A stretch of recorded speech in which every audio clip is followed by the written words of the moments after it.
célébrons ta présence. Magnifique Esprit de Dieu, nous célébrons ta compagnie. Alors ce matin, bien-aimés, on va continuer toujours de poursuivre notre message. Et durant la conférence que nous avons eue, cette belle conférence, le Seigneur a suscité les hommes de Dieu et qui nous ont parlé du fait d'être témoins et d'être conquérants de Christ. Et on a dit la semaine dernière qu'on ne peut pas être conquérant ou encore témoin sans la puissance de Dieu. Nous avons besoin de la puissance du Saint-Esprit. Mais j'ai envie de dire encore mieux, nous avons besoin du Saint-Esprit et de sa puissance. Amen. Il ne faut pas dissocier le Saint-Esprit de sa puissance.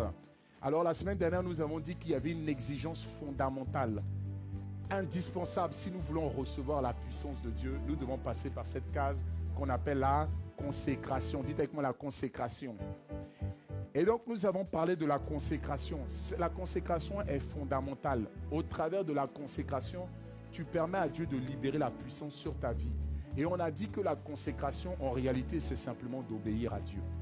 La consécration, on a dit, c'est simplement de se purifier. La consécration, on a dit, c'est simplement de se mettre à part. Est-ce que quelqu'un me suit?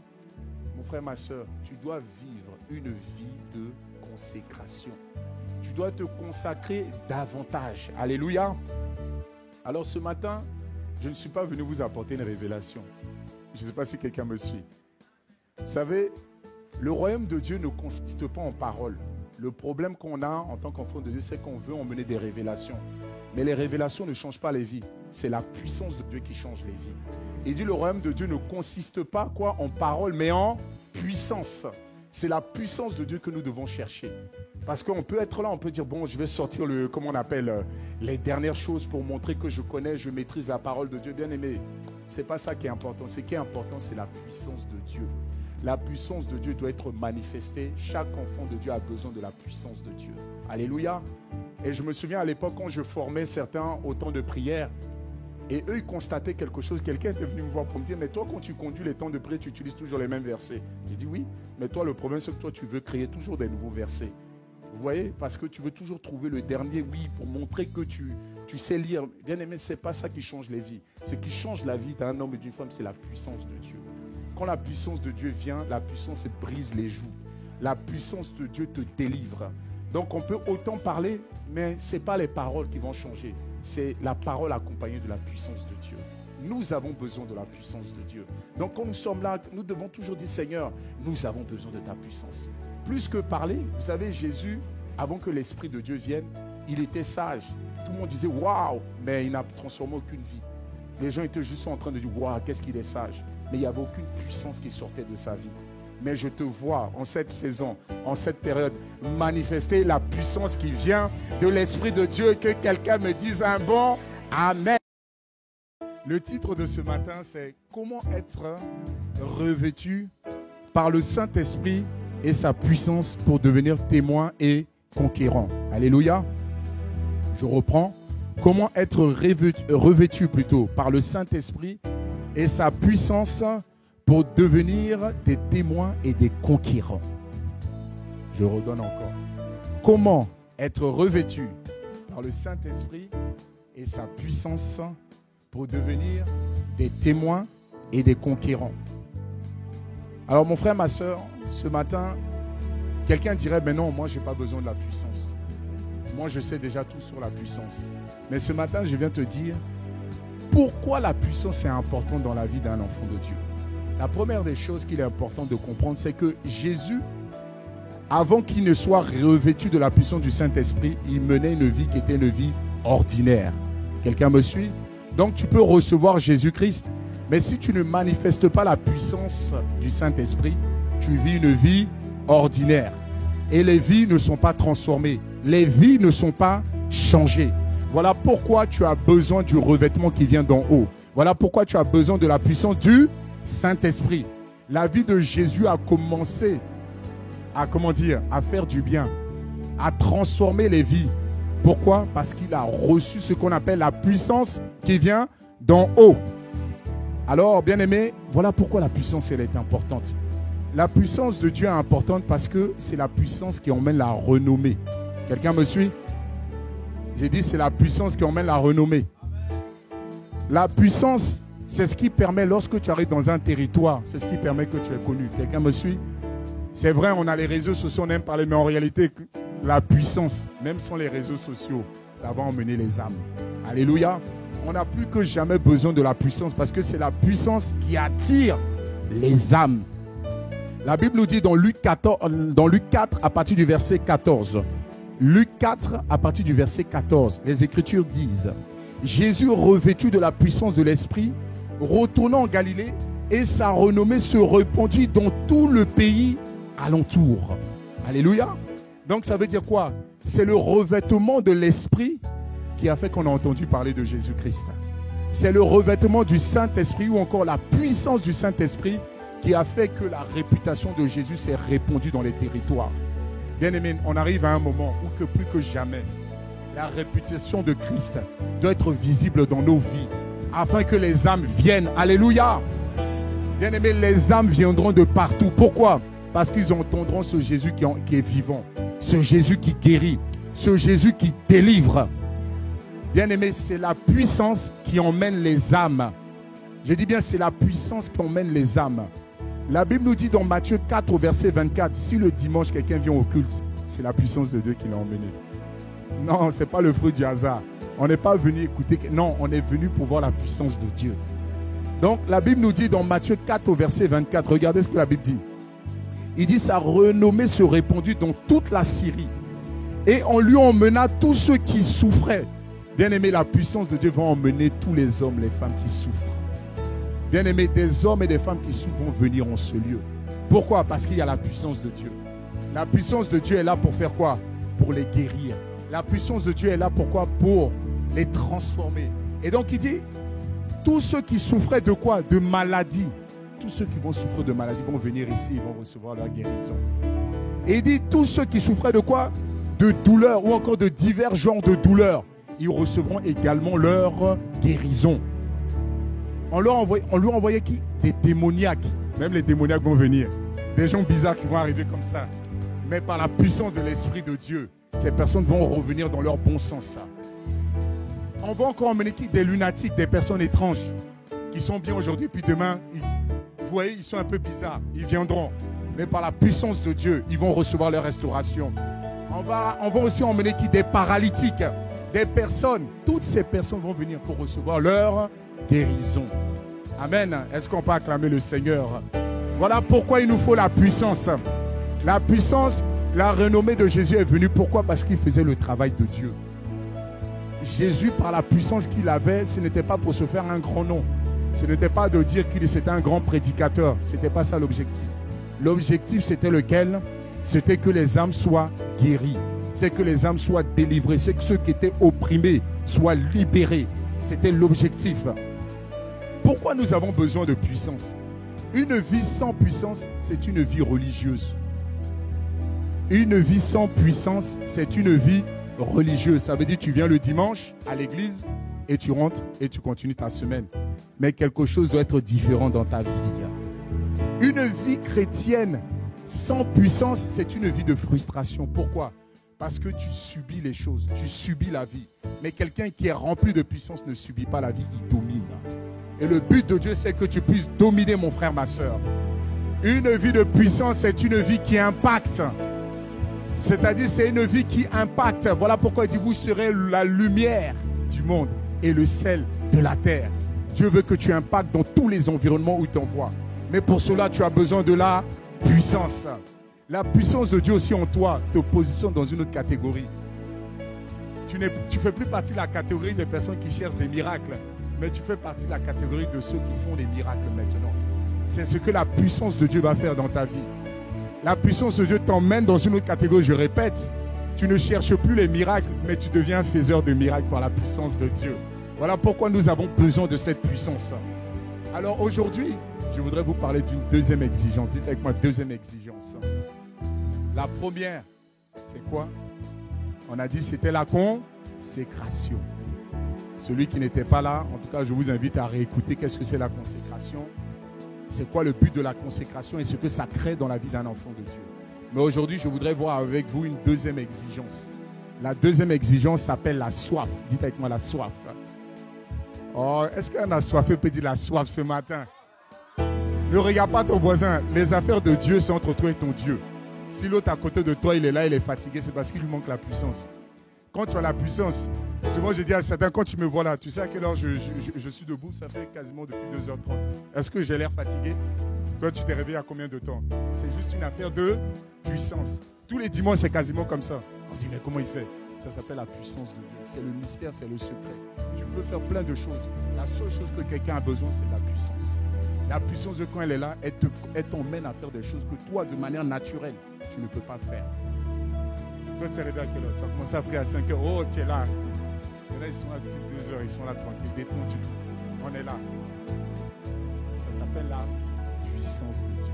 Tu as besoin d'aller chercher la puissance de Dieu. Alléluia. La Bible dit dans Jean 7, au verset 37, ce passage que tout le monde connaît. Jean 7, au verset 37. Regardez ce que le passage dit. Il dit, le dernier jour, le grand jour de la fête, Jésus se tenant debout s'écria. Il dit, si quelqu'un a soif, qu'il vienne à moi et qu'il boive. Celui qui croit en moi, des fleuves d'eau vive couleront de son sein. Alléluia. Si quelqu'un a soif, qu'il vienne à moi. Bien-aimé, pour recevoir la puissance, il faut venir à Jésus-Christ. Mais il n'a pas dit, venez tous à moi. Il dit, si quelqu'un a soif, il y a une condition que le Seigneur est en train de mettre. Mon frère, ma soeur, tu dois être assoiffé de Dieu. La soif de Dieu, ça doit déborder au-dedans de toi. Ça doit couler au-dedans de toi.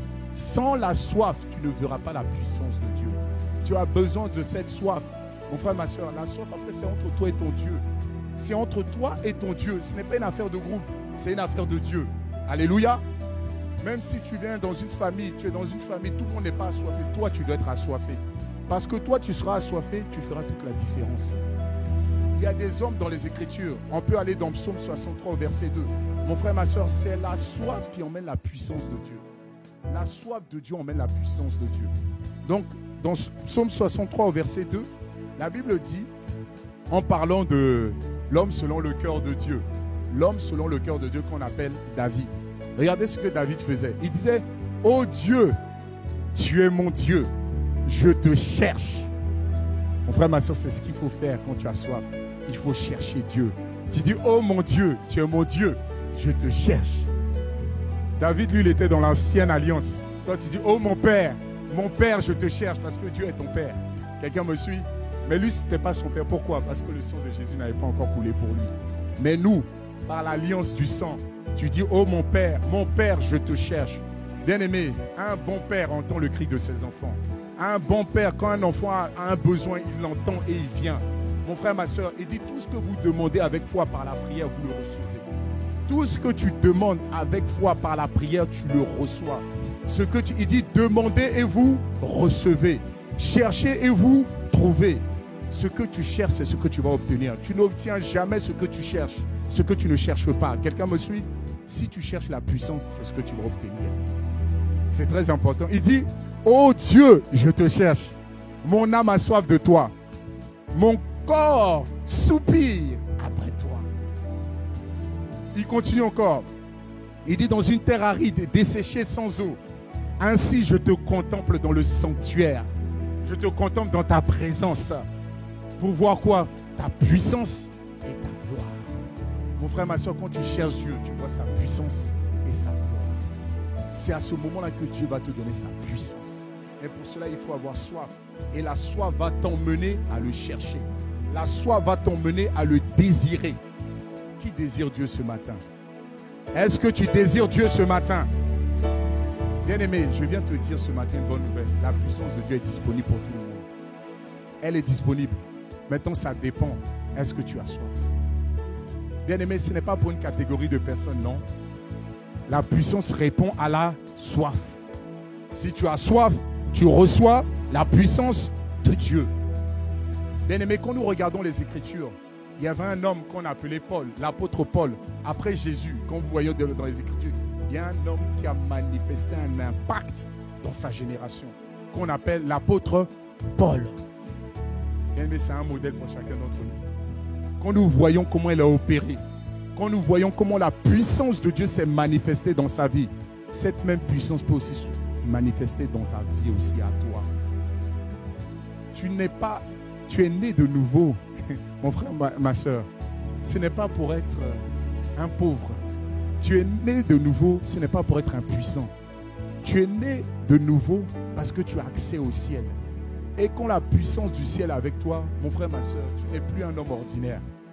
Mais tu deviens un homme et une femme puissants ou puissantes. Quelqu'un me suit? Donc ce matin, je veux vous dire que l'apôtre Paul a manifesté la puissance de Dieu dans sa génération. Venez avec moi dans les Écritures, dans Acte 28 au verset 3. Acte 28 à partir du verset 3. Vous voyez, l'apôtre Paul, les amis, avant que je lise ce passage, l'apôtre Paul, c'est l'un des rares de son époque à avoir manifesté les 5 ministères de l'éducation. Quelqu'un me suit? Il a manifesté le ministère de l'apostolat. Il a manifesté le ministère du prophétique. Il a manifesté le ministère en tant qu'évangéliste. Il a manifesté le ministère en tant que pasteur et docteur. C'est-à-dire les 5 ministères, il était dans ces 5 ministères-là. Donc il a vécu ce qu'on appelle une vie d'impact. Mais je veux aussi rendre gloire à Dieu pour notre Père dans la foi. Parce que depuis cette année, depuis 1 an et demi, il commence à rentrer dans le 5e ministère qu'on appelle l'évangélisation. C'est comme ça que nous sommes partis à Madagascar. Donc ça veut dire que tout au long de ta vie, à un moment, tu vas nager dans les ministères. Il a commencé en tant que pasteur. C'est-à-dire qu'il prenait soin d'une bergerie. Une fois qu'il a fini de prendre soin d'une bergerie, Dieu lui a donné l'apostolat. Pour faire quoi? Pour déployer plusieurs églises. Certains s'appellent apôtres, mais est-ce que leur apostolat a éclaté? Quand l'apostolat éclate, c'est qu'il y a des églises partout qui sortent. Et donc, il est rentré dans l'apostolat. Et Dieu aussi lui a donné une grâce de l'enseignement. C'est ce qu'on appelle être docteur de la parole. Quelqu'un me suit? Et puis, quand on était dans les années 2016-17, c'est là que le prophétique est rentré dans la famille Impact Centre Chrétien. Donc, il a commencé à exercer dans le ministère du prophétique. Et depuis 1 an, 2 ans, on est rentré maintenant dans le ministère évangélique maintenant. Donc, par la grâce de Dieu, on peut acclamer le Seigneur. Ça veut dire que la même grâce qui repose sur la vie de son serviteur repose aussi sur notre famille spirituelle. C'est très important. Et cet homme qu'on appelle l'apôtre Paul, qui a manifesté les 5 ministères, mon frère, ma soeur, dans Acte 28 au verset 3, regardez ce que les Écritures disent. Ils disent, Paul, ayant ramassé un tas de broussailles et l'ayant mis au feu, une vipère en sortit par l'effet de la chaleur et s'attacha à sa main. Quand les barbares le virent, l'animal suspendu à sa main, ils se dirent les uns aux autres, assurément cet homme est un meurtrier.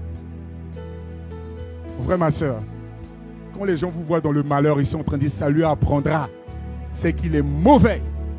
Mais ce qu'ils ne savaient pas, c'est que ça devait être un témoignage pour eux. Même quand tu te trouves dans les difficultés, regarde toujours à Dieu. Parce qu'à ce moment-là, bien aimé, une vipère est en train de tenir la main de son serviteur. Et regardez ce que la Bible dit. Il dit, assurément cet homme est un meurtrier, puisque la justice n'a pas voulu le laisser vivre. Après que lui était sauvé de la mer, la Bible dit, Paul secoua l'animal dans le feu. Bien aimé, tout ce qui attache ta vie, tu vas prendre ces choses, tu vas les secouer dans le feu de l'esprit. La Bible dit, il a secoué l'animal dans le feu et ne ressentit aucun mal. Mon frère, ma soeur, il y a des gens qui veulent vous envoyer des attaques. Vous ne savez pas, tout le monde est là, tout le monde sourit avec vous, mais il y a des gens, ils vous regardent. Ils sont là, tchouk, tchouk, tchouk, tchouk, ils vous envoient des choses. Mais mon frère, ma soeur, de la même manière, son serviteur, ça fait 21 ans qu'il est là. Moi aussi, je suis aussi là. Quelqu'un me suit? Mon frère, ma soeur, il y a des gens, ils ont des stratégies. Ils envoient des choses, mais ça ne marche pas. Pourquoi? Parce que la puissance est là. Quelqu'un me suit? Je me souviens un matin, je venais pour prendre ma voiture pour venir au culte. J'étais avec Clem. On était là. Vous savez ce qui se passait sur la voiture? Il y avait du sang sur le toit, des choses bizarres, comme si quelqu'un était venu faire un sacrifice. Avant de monter dans la voiture, c'était surtout le long de la voiture. Il y a des choses en vie, bon, je vous épargne certaines choses, mais ce matin-là, je suis resté quand j'ai dit, Seigneur, aie compassion. Je n'ai même pas prié pour chasser qui que ce soit, j'ai dit, Seigneur, aie compassion. Parce que ce n'est pas moi qui suis venu, j'ai été appelé, j'ai été envoyé par le Seigneur. Ce que je fais ici, c'est parce qu'on m'a envoyé. Je ne me suis pas envoyé moi-même. Donc celui qui m'a envoyé, Seigneur, c'est toi qui m'as envoyé ici. Et tu sais pourquoi tu m'as envoyé. Et quiconque a essayé de faire quoi que ce soit, Seigneur, aie pitié. Je n'ai pas dit, Seigneur, envoie-lui le feu. Non. J'ai dit, Seigneur, aie compassion. Quelqu'un me suit? Parce que quand la puissance de Dieu est réelle, toi-même, tu as compassion. J'ai dit, je ne peux même pas prononcer un mot. Je suis monté dans la voiture, j'ai mis mon adoration, je suis arrivé sur le cul, tranquillement. Quelqu'un me suit? Il y a 2 semaines, il y a des gens, ils vous envoient des vidéos. Oui, je dormais, je t'ai vu dans un rêve. Dieu va frapper plusieurs hommes de Dieu avec maman Clem. On a regardé le message, j'ai commencé à rire. Quelqu'un m'a envoyé en disant, oui, Dieu va me frapper. J'ai dit, Seigneur, bon, c'est possible. J'ai dit, Seigneur, je te demande pardon si j'ai fait quelque chose qui ne t'a pas plu. Et la personne, elle a dit, ce soir à partir de minuit, si tu ne te mets pas à genoux. Bon, je ne sais plus exactement, c'est maman qui connaît bien les histoires. Elle va vous expliquer ça après si vous voulez. Parce que la personne parlait dans un langage que je ne comprenais pas. Donc, minuit arrivé. Bon, le Fils de l'homme était là à minuit. Il ne s'est rien passé de spécial. Je me suis réveillé le lendemain. La personne envoie un message. Est-ce que ça va? Ça dit la personne veut s'assurer que ça va. Elle a donné une liste des hommes de Dieu. Et puis elle a donné aussi des noms de grands hommes de Dieu. Hein? Eux aussi seront frappés. Et toi aussi tu seras frappé si tu ne te réponds pas. Je dis, ah mon Dieu. Ça s'appelle la comédie. Quelqu'un me suit? Dites avec moi la comédie. Bien aimé. Vous savez, je me souviens aussi à l'époque, quand on était dans l'autre église, il y a des personnes qui faisaient exprès d'arriver après la Sainte Seine. Je vais essayer de tourner la chose pour ne pas que... Et il y avait une famille qui venait, quand ils venaient pendant la Sainte Seine, quand c'était moi qui officiais la Sainte Seine, il dit personne ne prend la Sainte Seine ici. Mais la personne ne prenait pas, mais les ceux de la famille prenaient la Sainte Seine. Mais lui, il savait, quand il arrivait à la maison, il les frappait tous. Bien aimé, il y a des choses où vous n'êtes pas conscient parce que vous regardez certaines choses. Mais la vie spirituelle, c'est une vie, enfin la vie chrétienne, c'est une vie qui est spirituelle. Ce n'est pas juste de faire faillite et puis les gens tombent. Il y a des choses qui se passent réellement. Est-ce que quelqu'un me suit? Ce n'est pas juste une affaire où il y a des manifestations, c'est plus que ça la vie chrétienne. Vous ne savez pas combien il y a des choses autour de vous qui se passent. Mais quand ils voient la puissance de Dieu sur vous, ils savent qu'il y a quelque chose qui se passe. Quelqu'un me suit? Souvent, moi, j'aime bien quand je passe devant les témoins de Jéhovah, je les regarde dans les yeux comme ça. Il y en avait un jour, il me regardait, il me dit, mais pourquoi il me regarde comme ça? Ils savent. Quelqu'un me suit? Quand quelqu'un est puissant spirituellement, ce n'est pas une affaire simplement de manifester, ils le savent. Alléluia. Chacun le sait. Souvent, on se rencontre les nuits, on se connaît tous. Quelqu'un me suit? Alléluia. Pendant que certains dorment, mais c'est pas grave, c'est le rôle de chacun. Chacun est berger, on sait pourquoi on est berger. Mais on se rencontre. Chacun sait un peu la rencontre que chacun fait. Alléluia. Alors, regardez, je continue toujours le passage pour vous dire. Donc, il y en a, ils vont vouloir vous mettre des stratégies, plein de choses. C'est pour ça qu'on fait les veillées, on engage. Certains ne savent pas pourquoi on fait. Oui, toi, tu peux faire tes veillées, ça, c'est ta dimension à toi. Mais quand on parle d'une veillée corporate de l'Église, c'est beaucoup plus puissant que la tienne toute seule. Quelqu'un me suit? Il y a d'autres dimensions. Peut-être, le problème, c'est que la vie chrétienne, beaucoup aiment sentir la vie chrétienne. Mais quand on parle de sentir, on est dans les 5 sens, on est dans la chair. C'est-à-dire, ce matin, tu es là, tant que tu ne sens pas, tu te dis que l'esprit n'est pas là. Mais l'esprit est là, ce n'est pas parce que tu le sens, l'esprit est là. Mon but, ce n'est pas de parler à tes sens, mais c'est de parler à ton cœur. Mon but, c'est de parler à ton esprit. Mon but, ce n'est pas d'exciter ta chair par des belles phrases, des belles paroles que tu vas retenir en proverbe pour mettre sur tes statuts. Ça ne m'intéresse pas, ce n'est pas intéressant. Quelqu'un me suit? Le plus important pour moi, c'est que tu comprennes que tu es devenu enfant de Dieu et tu as accès à la puissance de Dieu. C'est ça qui est le plus important. Alors, regardez ce que les Écritures disent. Ils disent, assurément, cet homme est un meurtrier. Puisque la justice n'a pas voulu le laisser vivre après qu'il ait été sauvé de la mer, Paul secoua l'animal dans le feu, ne ressentit aucun mal. Ces gens s'attendaient à le voir enfler ou tomber mort subitement. Mais après avoir longtemps attendu, voyant qu'il ne lui arrivait aucun mal, ils changèrent d'avis. Plusieurs personnes vont changer d'avis à ton sujet. Les gens t'ont vu dire oui, lui il vient, elle est vient, mais elle est impure. Mais pendant des années, ils vont voir ta vie de consécration, ils vont voir des changements et leur avis va changer à ton sujet. Et je te le dis, en cette saison, plusieurs vont te demander pardon de ce qu'ils ont pensé de toi, dans leur cœur. Le Seigneur va dire, si tu ne demandes pas pardon, je vais te frapper. Quelqu'un me suit. Plusieurs te disent, oh, je ne comprends pas. La semaine, quelqu'un m'a envoyé un message pour demander pardon. Elle ne sait pas, elle a été pressée au-dedans d'elle. Parce que le Seigneur dit, va demander pardon. Ils changèrent d'avis et dirent que c'était un Dieu. Effectivement, vu que c'est un enfant de Dieu. Donc, ils vont reconnaître que tu es enfant de Dieu. Ils vont reconnaître que tu viens du Père. Ils vont reconnaître que tu es le frère de Jésus-Christ. Quelqu'un me suit? C'est très important. Donc, nous voyons au travers de ce passage que même après le venin du serpent, il n'a eu aucun mal. Pourquoi? Parce que la puissance de Dieu agissait au-dedans de lui. Il faut que la puissance agisse au-dedans de toi, ma soeur. Il faut que la puissance agisse au-dedans de toi, mon frère. Il y a des nuits, tu dors, tu te réveilles le matin, tu as des boutons qui sont sur ton visage. Vous pensez que c'est normal? Ce n'est pas normal. La puissance doit agir en toi. Vous avez remarqué, la plupart des maladies, c'est quand vous réveillez le matin. Hein? Ils ont fait le travail. Donc tu veux, j'ai un rhume. Est-ce que c'est en pleine journée comme ça tu as un rhume? Non. C'est quand tu dors, tu te réveilles le matin, tu as un truc qui est gonflé ici. Là, il y a une bosse ici. Là, j'ai mal ici, j'ai un torticolis. Mais comment tu peux avoir un torticolis? Tu es dans le même lit, tu dors tous les jours. Qui est venu te tordre? Est-ce que quelqu'un me suit? Tu dis, j'ai un torticolis. Oh, ça c'est normal. Allez, je vais aller prendre un Spasfon. Je vais aller prendre un Doliprane. Mon frère, ma soeur, il y a une affaire de puissance. On n'a pas dit Jésus dormait et puis bon, il a eu un torticolis. Il était là, il a dit à ses disciples, venez un peu régler mon coup. Mon frère, ma soeur, tu dois refuser ces choses. C'est une affaire de puissance. Tu dois engager la puissance de Dieu. C'est très important. Alors, cet homme-là qu'on appelle l'apôtre Paul, comment est-ce que cette puissance est venue dans sa vie? Quand nous regardons dans les Écritures, dans 2 Corinthiens 11 au verset 27, même un serpent n'a pas pu lui faire du mal. Quand on est en train de parler de serpent, on est en train de parler, c'est un esprit de divination. Même la divination n'a aucun pouvoir sur toi, mon frère, ma soeur. Même s'ils viennent te mordre la nuit, ils n'ont aucun pouvoir sur toi, mon frère, ma soeur. Je te le dis ce matin. Donc 2 Corinthiens 11 à partir du verset 27. Regardez, l'apôtre Paul, comment est-ce qu'il a généré cette puissance dans sa vie? Comment est-ce que cette puissance a été générée? La Bible dit, j'ai été dans le travail et dans la peine. L'apôtre Paul était quoi? Dans le travail. Ça veut dire qu'il ne s'est jamais relâché. Il travaillait non-stop. Et il avait ce souci, il avait ce fardeau. Quand on parle de peine, on parle d'un fardeau. Il avait un fardeau. Et ce fardeau, il dit, je me suis exposé à de nombreuses veilles. C'est ce qu'on a dit ce vendredi. Mon frère, ma soeur, dans cette saison, d'une affaire pour pouvoir générer la puissance, tu vas devoir t'exposer à des veillées.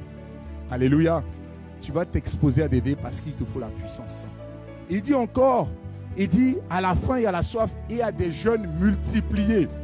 Est-ce que tu peux dire avec moi des jeûnes multipliés? Je n'ai pas dit des jeûnes soustraits ou des jeûnes additionnés, multipliés. Ça dit 1 fois. Donc dans cette saison, si tu veux manifester la puissance de Dieu, tu vas devoir faire ce qu'on appelle des jeûnes multipliés. Toi, c'est les bénédictions multipliées, tu veux, mais moi, je viens ce matin te dire, il y a ce qu'on appelle des jeûnes multipliés.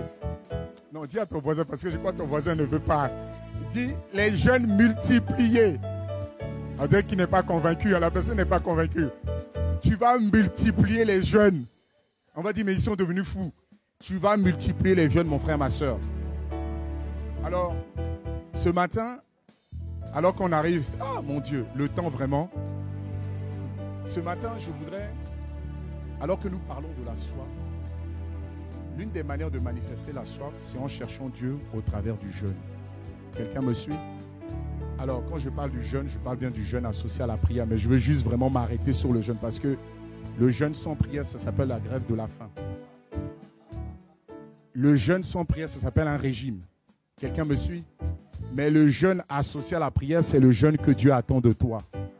Et c'est ce jeûne-là, ce n'est pas le jeûne qui donne la puissance. Comprenez-moi bien. Le jeûne accélère la libération de la puissance. Donc, à la consécration, tu vas associer ce qu'on appelle le jeûne. Tu as besoin du jeûne. Donc, la consécration, tu vas associer le jeûne. Donc, le jeûne vient faire quoi? Le jeûne vient libérer ou encore accélérer la libération de la puissance même de Dieu. Alors quelqu'un va dire, bon, aujourd'hui je vais faire un jeûne. Pas n'importe quel jeûne. dis à ton voisin, pas n'importe quel jeûne. Ésaïe 58 au verset 6. Je ne suis pas venu vous parler d'un jeûne, tu viens, non, pas n'importe lequel. Ésaïe 58 à partir du verset 6. Ésaïe 58 à partir du verset 6. Regardez, il dit, voici le jeûne auquel je prends plaisir. Bien aimé, ce n'est pas tous les jeûnes auxquels Dieu prend plaisir. Il y a un jeûne auquel, celui que tu vas faire, que Dieu va prendre plaisir. Il dit, le jeûne auquel je prends plaisir, c'est détache les chaînes de la méchanceté. Quelqu'un me suit?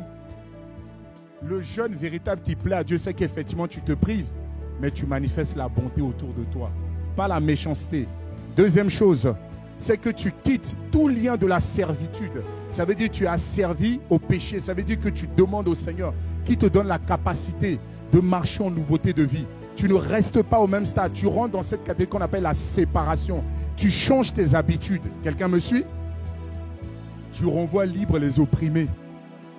Renvoyer libre les opprimés, ça dit il y a des gens que tu retiens dans ton cœur. Libère-les. Quelqu'un me suit? Tu ne peux pas faire un jeûne et puis tu es en colère contre tout le monde, mon frère, ma soeur. Ça, ce n'est pas un jeûne que Dieu prend plaisir. Le jeûne que Dieu prend plaisir, c'est que tu pardonnes, tu libères. Tu libères les opprimés. Quelqu'un me suit? Je poursuis encore. Le jeûne auquel Dieu prend plaisir. Ah, Yabraz. Il dit encore, il dit, renvoie libre les opprimés et que l'on rompe toute espèce de joug. Partage ton pain avec celui qui a faim et fais entrer dans ta maison les malheureux sans asile. Soit tu vois un homme nu, couvre-le et ne te détourne pas de ton semblable. Quelqu'un me suit? Donc Dieu dit, ah non, là je jeûne, je vais me mettre là-bas. Non, Dieu dit même dans ton jeûne, il faut prendre soin des personnes autour de toi. Il faut prêter attention. Ce n'est pas juste, il y en a, ils vont dans des isoloirs quand ils vont jeûner. Mon frère, ma soeur, le jeûne que Dieu prend plaisir, c'est celui où tu fais le bien autour de toi. C'est celui où tu manifestes la bonté autour de toi. Quelqu'un me suit? Et c'est ce type de jeûne-là qui va accélérer la libération de la puissance dans ta vie. Pas n'importe quel jeûne, mais c'est ce type de jeûne-là qui va libérer la puissance dans ta vie. Vous savez, le jeûne, ce n'est pas une affaire pour livrer la bataille contre le diable. Je veux que vous quittez de cette idée-là. Non. Mais le jeûne a pour but de vous infuser la puissance de Dieu à l'intérieur de vous. Le jeûne a pour but d'accélérer, qu'est-ce que je veux dire? L'intrusion même de la puissance à l'intérieur de toi. Bien aimé, le jeûne, ce n'est pas une affliction du corps. Parce que certains, quand ils sont comme ça, je jeûne. Mon frère, ma soeur, tu peux jeûner, tu es détendu. On ne sait même pas. Ça veut dire que quand tu jeûnes, que personne ne sache que tu... Mais il y en a même de loin, tu sens que tu as déjà eu ta récompense. Quelqu'un me suit? Tu jeûnes, il dit parfume-toi. Sois beau, sois propre. Il y en a quand ils jeûnent, tu les vois en direct. Mais le jeûne auquel Dieu prend plaisir. Jésus dit, mais quand tu jeûnes, qu'il faut faire quoi? Lave-toi le visage, parfume-toi. Il y en a qui ne se parfument pas parce que non, ils sont en train de jeûner. Le jeûne, la nouvelle création. Tu es bien habillé, tu es rayonnant. Les gens ne savent pas. On va manger au restaurant. Oh non, j'ai quelque chose à faire. Quelqu'un me suit? Parce qu'il y a des récompenses que tu dois garder tout seul. Vous voyez? Donc les gens disent, ah ok, bon, ils mangent pas avec nous. Mais toi, tu es dans aussi. Seigneur, je me suis mis de côté. Les collègues voulaient que je mange avec eux. Et quand tu reviens, mais il y en a qui disent, non, moi je jeûne. Et ils font des grands... Bon, il y a une religion où, quand c'est le temps du jeûne, tout l'univers est au courant. Quelqu'un me suit? Le jeûne auquel Dieu prend plaisir, c'est que personne n'est au courant. C'est ce type de jeûne-là que Dieu attend de toi. Est-ce que tu peux acclamer le Seigneur? C'est le jeûne que Dieu prend plaisir. Le jeûne, ce n'est pas pour que tu arrives là, tu n'aies plus d'énergie. Au contraire, le jeûne est là pour te donner de l'énergie. Quelqu'un me suit? Ceux qui ont fait véritablement la veille, quand ils sont partis retravailler le jour d'après, est-ce qu'ils étaient fatigués? Non. Pourquoi? Parce qu'en réalité, il y a un mystère qui est derrière. Ça veut dire que le Seigneur libère sa puissance. Effectivement, le corps est affaibli, mais une puissance qui est libérée. Quelqu'un me suit? Je ne sais pas ceux qui font vraiment, tu peux faire une veillée, mais quand tu fais vraiment et tu te dis, Seigneur, je m'attends. Il y en a quand ils ont fini la journée, même arrivé encore à la maison, ils ont bissé. Ce n'était pas suffisant. Seigneur, je veux encore plus, je veux encore plus. Je le sais, il y en a, ils ont fait 2 heures de plus quand ils sont rentrés. Alléluia. Je poursuis. Bien-aimé, le jeûne est là pour favoriser la communion avec le Saint-Esprit. Le jeûne est là pour faire quoi? Pour éveiller ou encore pour réveiller ta sensibilité spirituelle. Quand tu jeûnes, tu es plus sensible spirituellement. Pourquoi? Parce que la chair se tait. La chair n'a plus aucun pouvoir. la chair n'a plus de force. Quelqu'un me suit? En réalité, le jeûne, quand tu jeûnes, il n'y a pas de combat d'abord contre le diable, c'est d'abord contre toi-même. C'est un combat contre tes propres désirs à toi. Tu es là, tu te dis, ah, j'ai envie de manger. Cette semaine, j'ai expliqué ça à certains le vendredi. J'ai dit, ah, comme si on dirait un nouveau converti. Je veux jeûner, mais le repas dit, il faut que tu manges. Et puis, vous avez des propositions seulement au travail. Tu viens manger avec nous? Tu viens manger ici? J'ai dit non. J'ai dit, Seigneur, aide-moi. Je sors maintenant la route. Parce qu'il faut que je sorte. Il ne faut pas que je reste dans cet environnement. Mais mon chemin va vers un restaurant. La chair est en train de me conduire. Je vais. Mon pied arrive devant. J'ai dit, Seigneur, comment on fait? On va où? Et puis, voyez un peu les raisonnements. Non, tu vas manger un peu. Le Seigneur ne va rien faire. Enfin, le Seigneur t'aime déjà. Tu as déjà tenu 3 heures. Mange. Tout était en train de se lever. J'ai dit, Seigneur, comment je fais? Heureusement, toujours, j'ai mon téléphone, mais dans mon téléphone, j'ai plein de livres numériques. Donc, j'ouvre un livre là. L'énergie revient. J'arrive à prendre mon courage. Et puis, je repars de l'autre côté sans me retourner et j'avance. Maintenant, arrivé loin, je me retourne et je dis, ah, j'ai échappé belle. Vous voyez? Et j'ai commencé à prier. J'ai commencé à dire, Seigneur, je te rends grâce. Merci. Et un coup, l'énergie est revenue. Alléluia. Qu'est-ce que je suis en train de vous dire?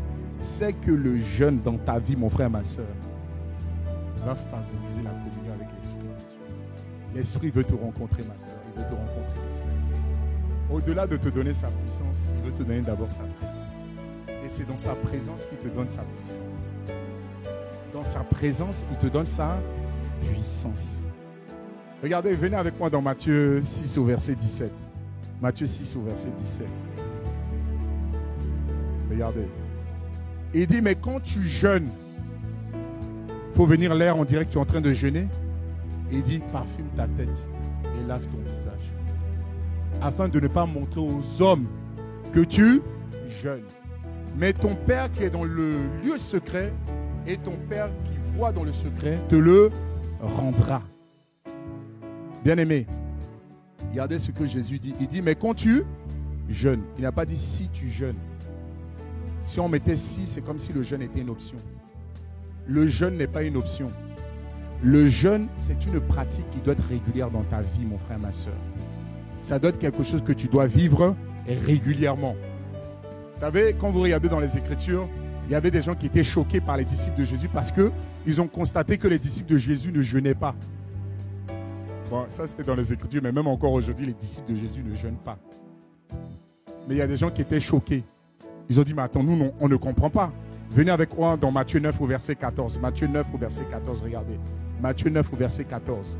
Pour vous, il dit, des personnes sont venues voir, il dit, alors, les disciples de Jean viennent auprès de Jésus et dire, mais pourquoi nous, c'est-à-dire les disciples de Jean, et les pharisiens jeûnons-nous, tandis que tes disciples à toi ne jeûnent point?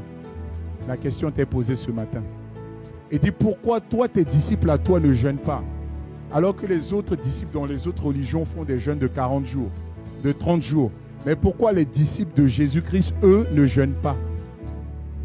Parce que Dieu est amour, c'est ça? Il est amour, mais tu as besoin de la puissance de Dieu. Le jeûne libère, le jeûne te donne une capacité supplémentaire. En réalité, ce que tu as besoin, c'est de plus d'intimité avec Dieu.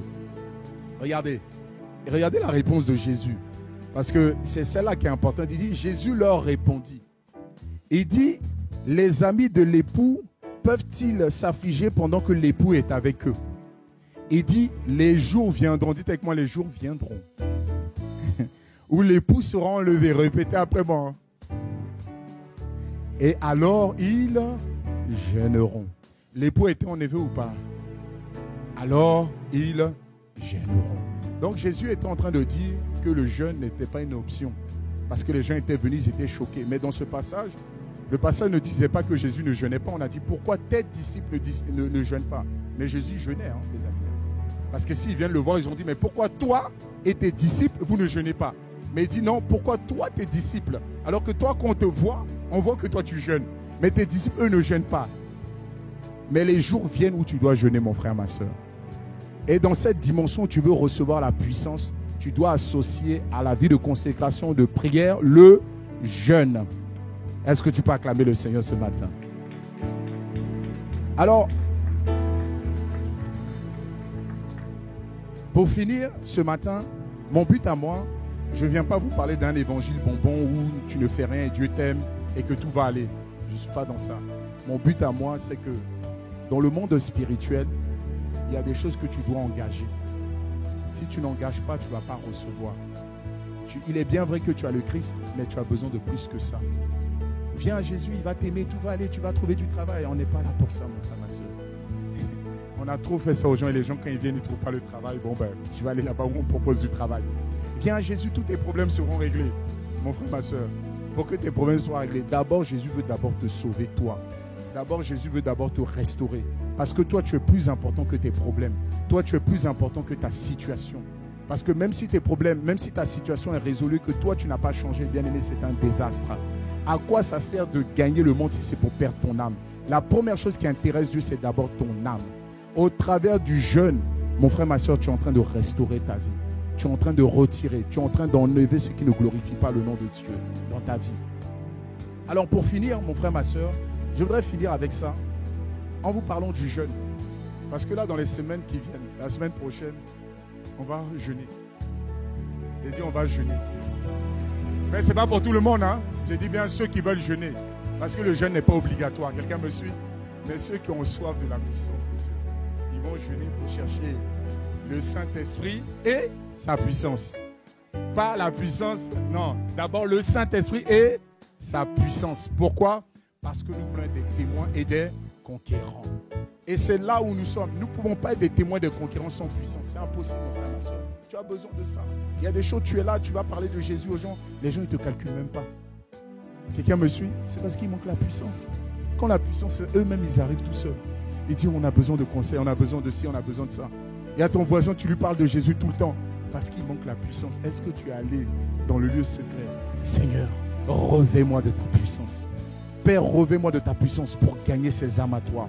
Revêt-moi de ton onction, Seigneur, alors que lorsque je suis en train de parler, afin que ton feu soit relâché, qu'au travers de ma vie, que Seigneur, tu opères des miracles, tu opères des prodiges. Père, s'il te plaît, non pas que mon nom soit grand, mais que le nom de Jésus soit grand au-dedans de moi. Seigneur, quand je viens pour parler autour de moi, Seigneur, je ne viens pas pour impressionner, sortir des belles citations que j'ai concoctées. Non, Seigneur, ce qui est important, c'est que les cœurs soient touchés. C'est que les cœurs soient convertis à l'esprit. Seigneur, s'il te plaît, c'est ce que je veux. Seigneur, c'est ce que je désire. Alléluia. C'est ça qu'il faut demander à Dieu dans la prière. Et c'est ce que le Père va relâcher. Alors pour terminer, on va jeûner la semaine prochaine. On va veiller aussi la semaine prochaine. Ah, le Seigneur va changer plusieurs au milieu de nous. Il y a une puissance qui sera relâchée. La puissance doit être relâchée. Et je le dis, ce n'est pas forcément pour tout le monde. Non, dans ces choses-là, ce n'est pas pour tout le monde. Jésus a dit, si quelqu'un a soif, non, ça sert à rien de dire, il faut que tu viennes, il faut que... Non, il n'y a pas de ça. Mon frère, ma soeur, on est 2, on est 3, c'est suffisant. À 12, ils ont bouleversé l'humanité. À 12, ils ont bouleversé. Après, ils étaient 120 dans la... Quand Jésus faisait les miracles, on dit, ils étaient 5000 hommes. Ils étaient là. Mais dans la chambre haute, ils étaient où les 5000 hommes? Ils étaient 120 seulement. Mais dans les moments où il faut aller payer le prix, au moment où il faut aller se sacrifier, au moment où il faut donner, bien aimé, assurément on est moins nombreux. Ça, c'est normal. Quelqu'un me suit? Donc, ce que je suis en train de... Je vous invite en cette dimension, en cette période, à vivre une dimension de sacrifice.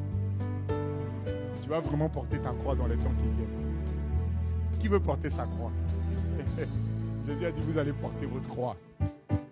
Parce que la vie chrétienne où on dit on ne meurt pas, où les choses se passent bien, ce n'est pas vrai. La vie chrétienne, tu dois mourir. Tu dois renoncer à toi. Tu dois perdre des choses. Tu vas perdre de l'argent. Tu vas perdre du temps. Si depuis tu es en crise que tu n'as jamais perdu d'argent, tu n'as jamais perdu du temps, mon frère, ma soeur, c'est qu'il y a un problème. Tu vas perdre du temps parce que tu vas donner aux autres qui n'en ont pas. Tu vas libérer ton compte épargne, tu vas donner à ceux qui n'en ont pas. Est-ce que quelqu'un me suit? C'est comme ça que la puissance de Dieu est générée dans les vies des personnes. Tu vas renoncer à ton temps en famille. Mon enfant, ma femme, mon mari, mon oncle, mon nana, mon. Tu vas renoncer. Pourquoi? Pour que la puissance de Dieu soit libérée dans ta vie. Est-ce que tu veux que ta vie soit utile? Si tu veux que ta vie soit utile, nous allons rentrer dans une période où les amis, les gens vont dire, mais ce sont les vacances. Et les vacances, normalement, il y a un peu de relax. Ma question, c'est est-ce que le diable est en vacances? Non, il n'a pas de vacances. Mais j'ai envie de vous dire, dans le royaume de Dieu, il n'y a pas de vacances. On appelle ça le repos. Dans le repos, ça dit c'est une période où tu as moins d'activité. Pour ceux qui font les études, ils ne vont pas en études. Ça dit c'est le bon moment même pour passer plus de temps dans la présence de Dieu en réalité. Est-ce que quelqu'un me suit? Les vacances sur le repos, c'est le bon moment. Même sous la plage, tu vas à la plage, devant l'eau. Tu es avec ta Bible.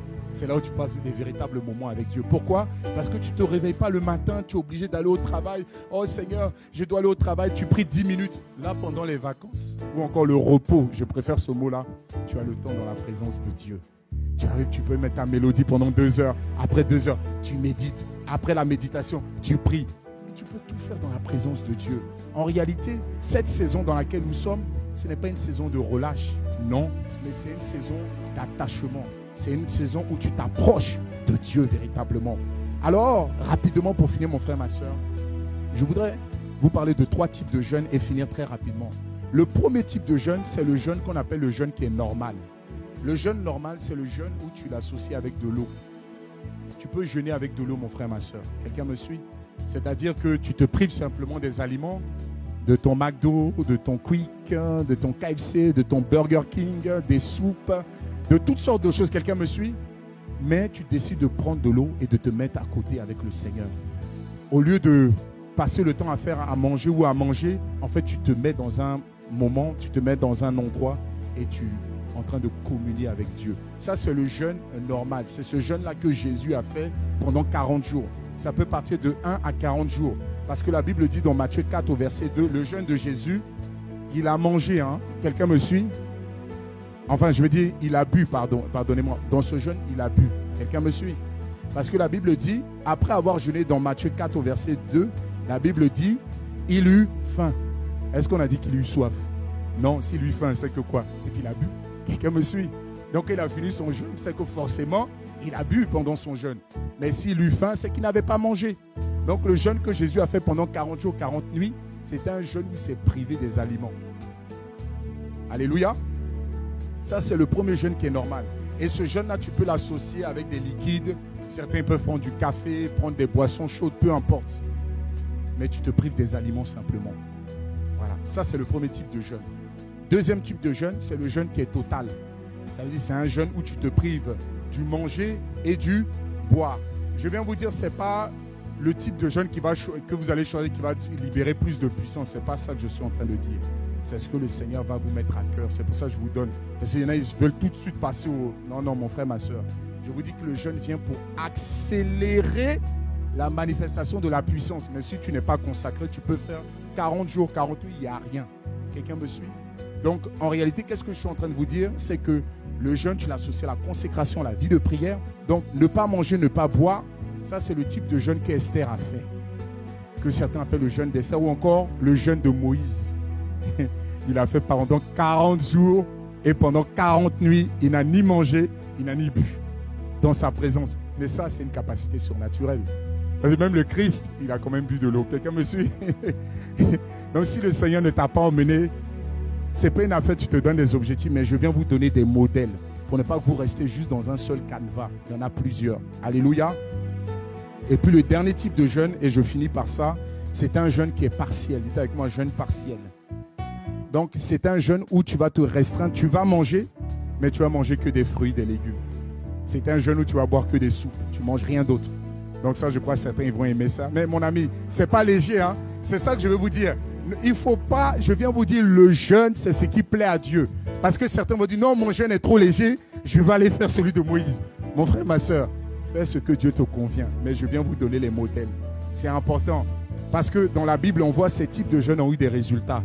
On n'a pas dit que tel où il a fait ça, il n'y a pas eu de résultats. Ce n'est pas vrai. Tous ces jeûnes-là ont eu des résultats. Et ce jeûne de fruits et légumes, c'est le jeûne de Daniel. Donc, il y en a plein ici, je vais appeler Daniel parce que certains aiment ce jeûne-là. Voilà, où tu manges quand même.